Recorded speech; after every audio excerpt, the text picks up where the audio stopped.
মধুপুরের পীর সাহেব হুজুর কায়েদে মিল্লাত আল্লামা আব্দুল হামিদ পীর সাহেব মধুপুরী, যিনি বিগত সময়ে এতটা কষ্ট পাইছিলেন যে যার 4টা ছেলে যখন একসাথে জেলখানায় ছিল, তখন 4টা ছেলের মামলার ফাইলপত্র নিয়ে এই বাংলাদেশের বহু মন্ত্রী এমপির দ্বারে দ্বারে তিনি ঘুরছিলেন এই বৃদ্ধ বয়সে। সেই মানুষটাকে তখন ওইখানে লিখছে লম্বা রিপোর্ট যে এমনও দিন গেছে, এই বৃদ্ধ মানুষ যখন গিয়া পৌঁছে ওই বেটার কাছে, ওই বেটা বলছে আজকে সময় নাই, অন্য দিন আইসেন। তারা পন্থী বলো এডি বলতে বলতে আস্তে আস্তে আর চলে না, বহুত শব্দ এরকম মার্কেটে দিছে, খায় না, খায় না, এগুলা খায় না। অনেক কিছু মাঠে মারা গেছে। এই আগে যেরকম ওয়াহাবি কইতো, অনার এডি খায় না। হ্যাঁ, অনার আগের মতো জিলাপিও বেচা হয় না। দেখছি আমি চারিদিকে তাকাইয়া দেখছি আগের বেচা কিনা নাই, আগের বেচা কিনা নাই। হ্যাঁ, অতএব এই মৌলবাদ এরপরে দিয়া প্রগতির অন্তরায় যত বুদ্ধিজীবী, যত পণ্ডিত, যতবারই ইসলাম ওলামা কওমি মাদ্রাসার বিরুদ্ধে যাই বলেছে, শেষ পর্যন্ত ওদের সব শব্দ ব্যর্থ হয়েছে। জিহাদ, ঈমান, ইসলাম, কালেমা, কোরআন, সুন্নাহ এটাই জমিনে টিকে আছে এবং এটা টিকেই থাকবে, এটা টিকেই থাকবে, এটা টিকেই থাকবে। আমরা সেদিন পত্রিকা আসছিল যে বাংলাদেশের মজলুম আলেমে দ্বীন, আমার দেশের বর্তমান কায়েদে মিল্লাত, যিনি আপনার এই বৃদ্ধ বয়সে উম্মতের দ্বারে দ্বারে বেকারার হয়ে ঘুরছেন, আমাদের মধুপুরের পীর সাহেব হুজুর কায়েদে মিল্লাত আল্লামা আব্দুল হামিদ পীর সাহেব মধুপুরী, যিনি বিগত সময়ে এতটা কষ্ট পাইছিলেন যে যার 4টা ছেলে যখন একসাথে জেলখানায় ছিল, তখন 4টা ছেলের মামলার ফাইলপত্র নিয়ে এই বাংলাদেশের বহু মন্ত্রী এমপির দ্বারে দ্বারে তিনি ঘুরছিলেন এই বৃদ্ধ বয়সে। সেই মানুষটাকে তখন ওইখানে লিখছে লম্বা রিপোর্ট যে এমনও দিন গেছে, এই বৃদ্ধ মানুষ যখন গিয়া পৌঁছে ওই বেটার কাছে, ওই বেটা বলছে আজকে সময় নাই, অন্য দিন আইসেন। তারাই দিছে। আজকে তারা বিদেশের জমিনে ঘুরতেছে এক জায়গা থেকে আরেক জায়গায় একটু আশ্রয়ের আশায়। আর আল্লামা আব্দুল হামিদ মধুপুরীর এক ডাকে ঢাকার সোহরাওয়ার্দী উদ্যানে 20 লক্ষ মুসলমান খতমে নবুয়তের আন্দোলনে যোগ দিয়েছে। 150-র চাইতে বেশি আন্তর্জাতিক উলামায়ে কেরাম, 150 জনের চাইতে বেশি সেদিন 15ই নভেম্বর 2025 রোজ শনিবার ঢাকার সোহরাওয়ার্দী উদ্যানে অংশগ্রহণ করেছে। এটা যার ডাকে হয়েছে তিনি আব্দুল হামিদ,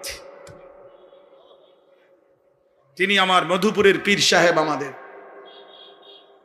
অতএব এটা প্রত্যেক যুগে ইনশাআল্লাহ, প্রত্যেক যুগেই ওলামায়ে দেওবন্দে পর্যাপ্ত পরিমাণ আল্লাহ তাআলা যখন যে পরিমাণ হিম্মতওয়ালা বাহাদুর যখনই দরকার হয়েছে আল্লাহ তাআলা ইন্তজাম করে দিয়েছে, ইন্তজাম করে দিয়েছে। আজকে আমি এতটুকু কথাই আমার সমাপ্তি অংশে আমি এই 4টা কথা বলে ফেলছি। দারুল উলুম দেওবন্দের মূল নীতি কয়টা বলেন? কওমি মাদ্রাসার মূল নীতি কয়টা? তালেবে ইলম তোমরা বলো কয়টা? কওমি মাদ্রাসায় এই মুহূর্তে যারা পড়ো তোমরা আলাদা হাত তোলো তো, মাশাআল্লাহ, হাত তোলো, তোলো, তুলে রাখো। তোমরা বলো তো থাকবো ইনশাআল্লাহ এখানেই, কওমি মাদ্রাসায় থাকবো তো ইনশাআল্লাহ? বলো মৃত্যু পর্যন্ত থাকবো ইনশাআল্লাহ? বলো আল্লাহর দ্বীন নিয়ে থাকবো ইনশাআল্লাহ? বাকি ভাইদের জন্য দোয়া করো যে আমরা তাদেরকে আল্লাহর দিকে ডাকবো ইনশাআল্লাহ, আমরা তাদেরকে গুনাহ থেকে ফেরাবার চেষ্টা করব ইনশাআল্লাহ, আমরা তাদেরকে আলোর পথ দেখাবো ইনশাআল্লাহ। আল্লাহ তৌফিক দান করুন, আল্লাহ তৌফিক দান করুন। বাকি ভাই তোমরা মন খারাপ করো না, দোস্ত হাত জোর করে বলি, কিশোর ভাই, নওজোয়ান ভাই, স্কুল পড়ুয়া, কলেজ পড়ুয়া, তুমি ভাই আমার দুশ্মন না, তুই আমার কলিজার টুকরা ভাই, তুই আমার কলিজার হৃদয়ের অংশ দোস্ত আমার, তুমি আমার সন্তান, তুমি আমার ছোট ভাই। তোমার কাছে শুধু আমাদের একটাই আবদার, এ প্রিয় সন্তান, প্রিয় জেনারেল পড়ুয়া ছেলেরা, আব্বা তোমার কাছে আমার একটাই আবদার, তুমি জন্মের পরে শুনেছিলা তোমার যেদিন জবানের কথা উচ্চারিত হতো তুমি বহুবার শুনছো তুমি মুসলমান, তোমার পাসপোর্টে লেখা আছে তুমি মুসলমান, তোমার জন্ম নিবন্ধন সনদে লেখা আছে তোমার ধর্ম ইসলাম, তোমার প্রত্যেক কাগজপত্রে তোমার পরিচয়ের মধ্যে লেখা আছে তোমার ধর্ম ইসলাম। অতএব তোমার বাবা মুসলমান, তোমার মা মুসলমান, তোমার রব আল্লাহ, তোমার নবী মুহাম্মদুর রাসূলুল্লাহ, তোমার ধর্ম ইসলাম, তোমার কিতাব কোরআন। হাত জোর করে অতএব তোমরা যারা জেনারেল, তোমাদের কাছে বলি তোমরা তোমাদের এই পরিচয় বাপ ভুলে যেও না। 16 বছর পড়ালেখা করলা, 14 বছর পড়ালেখা করলা, কত বই কত পুস্তক পড়লা, বাংলা প্রথম পত্র, বাংলা দ্বিতীয় পত্র আলাদা করে পড়াইলো, ইংরেজি প্রথম পত্র, ইংরেজি দ্বিতীয় পত্র আলাদা করে পড়াইলো, সাধারণ গণিত আলাদা, উচ্চতর গণিত আলাদা, পদার্থবিজ্ঞান আলাদা, জীববিজ্ঞান আলাদা, রসায়ন বিজ্ঞান আলাদা। কতভাবে একবার ক্লাসে, একবার প্রাইভেট টিউটরে, একবার কোচিং এর মধ্যে এতভাবে তোমারে এইভাবে পড়াইলো। আমার বন্ধু 14 বছরে তোমার এই পড়ালেখার জীবনে এদের একটু সময় কি হয় নাই যে একটু সময় আল্লাহর কোরআন তোমার জবান দিয়া যেন সহি শুদ্ধ বের হয়, এর জন্য একটু জায়গা করে দেওয়া। 1 ঘন্টা 40টা মিনিট 30টা মিনিট করে প্রতিদিন 14 বছরে কি সুযোগ হতো না? কেন দিল না? তোমার বিবেক যদি থাকে তোমার মাকে জিজ্ঞাসা করো, বাপকে জিজ্ঞাসা করো, তোমার শিক্ষা ব্যবস্থাকে জিজ্ঞাসা করো, একবার জিজ্ঞাসা করো। 14 বছরে আমারে দুনিয়ার উপার্জনের জন্য এত কিছু পড়াইলেন, আমারে আমার আখিরাত অর্জনের জন্য আমার রবের কালাম বিশুদ্ধভাবে আমি পড়তে পারি না কেন? বলো ভাই, বলো আব্বা, বলো বলো, আল্লাহর কোরআন বিশুদ্ধ পড়তে পারো না কেন? কি পড়ালেখা করলে? আমরা হুজুররা আমরা যদি ইংরেজি শব্দ ভুল বলি তাইলে হাসে, ইংরেজি ভুল বলছে হুজুর মানুষ, একটা ইংরেজি শব্দ শুদ্ধ বলতে জানে না। তো তুমি বৃহত্তর এত বড় বিশাল অংশ তারা কোরআনুল কারীম ভুল পড়ে কেন? তো আমরা হাসা উচিত না? কথা বলে না কেন? তাইলে কিতাবে আছে, আমাদের খতিব সাহেব হুজুরের কিতাবে আমি পড়ছি, আমাদের বর্তমান যিনি খতিব আল্লামা আব্দুল মালিক হাফিজাহুল্লাহ, সারা পৃথিবী যার এলেমের কাছে আলহামদুলিল্লাহ কৃতজ্ঞ, সারা পৃথিবীর উলামায়ে কেরাম যাকে চেনে, হুজুরের কিতাবের মধ্যে আমি পড়ছি মহিউস সুন্নাহ। এই ছোট্ট একটা উদাহরণ দিলে বুঝবা। মহিউস সুন্নাহ হযরত মাওলানা শাহ আবরারুল হক রাহমাতুল্লাহি আলাইহি, যার নাম আমি একটু আগে বললাম এই কিতাবের কথা বলতে গিয়ে, ওনার আজীবন মেহনত ছিল কোরআন শুদ্ধ করো, সুন্নাতের একটা আমল ঠিক করো, তো কোরআন শুদ্ধ করো, এটাও ওনার ফিকির ছিল। তো উনি এটার গুরুত্ব বুঝাইতে গিয়া একবার জেনারেল শিক্ষিত কিছু ভদ্রলোক, উচ্চ শিক্ষিত জেনারেল, ওনাদের সাথে উনি একটি বিল্ডিংয়ে উপরের দিকে উঠবেন, মানে উপরের তালায় আর কি, ধরেন 8 তালা বা 10 তালার মধ্যে উঠবে। তো হজরতও সাথে আছে, আরো সাথে যে কয়েকজন ভদ্রলোক বড় বড় উচ্চ শিক্ষিত প্রফেসর এরকম ওনারা সাথে।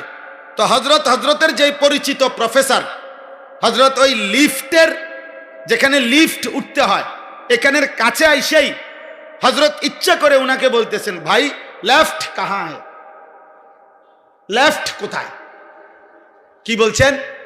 লেফট, লেফট না না, হজরত বলছেন এটা যে লেফট কাহা হ্যায়, লেফট কোথায়? এখন ওই যে উনার যে প্রফেসর উচ্চ শিক্ষিত, যিনি হজরতের মুরিদ ভক্ত, উনি মনে করতেছে লজ্জায় ইন্নারিল্লাহ, বাকিরা কি মনে করবে যে হজরত এই সাধারণ শব্দটা লিফট এটাই জানে না, এটারে লেফট বলতেছে, অশুদ্ধ। মূলত শব্দটা তো হলো লিফট, বুঝছেন কিনা? তখন ওই মিয়া কানে কানে ওনাকে বললেন যে হজরত ইয়ে লেফট नहीं है, ये লিফট है, এটা লিফট হজরত, শব্দটা হবে লিফট, এটা লেফট না। তখন হজরত বললেন, ভাই মাই তো ইয়ে কাহ রাহা है, আমি তো এই বছরের পর বছর এটাই তো বলতেছি রে ভাই, যে একটি লিফট, এটা যদি লেফট পড়লে লিফট না বুঝায় তো আল্লাহর কোরআন অশুদ্ধ পড়লে আল্লাহর কোরআন কেমনে বুঝায়? কেমনে বুঝায়? শব্দ হইল সুবহানা, আমনে কোন সুবহানা, আমনে দেখুন সুবহানার আজিম, সুবহান রাব্বিয়াল আজিম। সুবহান রাব্বিয়াল আজিম কিতা? সুবহান রাব্বিয়াল আজিম কিতা? আপনি বলেন তো। আপনি এটা কি বললেন? আত্তাহিয়াতু লিল্লাহি ওয়াস সালাওয়াতু, আত্তাহিয়াতু না তো, আত্তাহিয়াতু। এটা তো হলকের মধ্যখান থেকে উচ্চারিত হইতে হবে। এই জন্য বন্ধু, আমি যারা সাধারণ শ্রেণী মাদ্রাসায় পড়েন নাই, আপনাদেরকে উদাত্ত আহ্বান জানাচ্ছি, আপনাদের এটা বোঝা উচিত।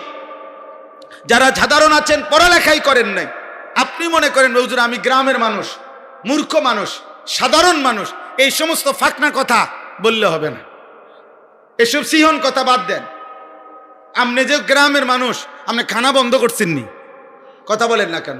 আপনি মূর্খ মানুষ, আপনি নাম দস্তখত করতে পারেন না, আপনি গোশত দিয়া ভাত খান কেন? এই মূর্খ মিয়া, আপনি শুধু 3 বেলা ডাইল দিয়ে ভাত খাবেন, পড়ালেখা করছেন না, আবার গোশত লন কেন? কথা বলেন না কেন? হ্যাঁ, আপনি না বলে মূর্খ, আপনি খাটে খাটে শুন কেন? আপনি মাটিতে শুবেন। আপনি টাইলস লাগালেন কেন ঘরে? আপনি যে দুনিয়া ভোগ করতেছেন সব সমান সমান, আর আপনি আখিরাতের কথা বললেই আমি মূর্খ মানুষ, আমি অশিক্ষিত মানুষ। আর তো বাংলা অক্ষরের সাথে আরবি কোরআনের কি সম্পর্ক? আপনি বাংলা অক্ষরে না জানেন না, সরু সরে না জানেন না, তো এটার লগে এটা মিলাইছেন কেন? এটার সাথে এটা মিলান কেন?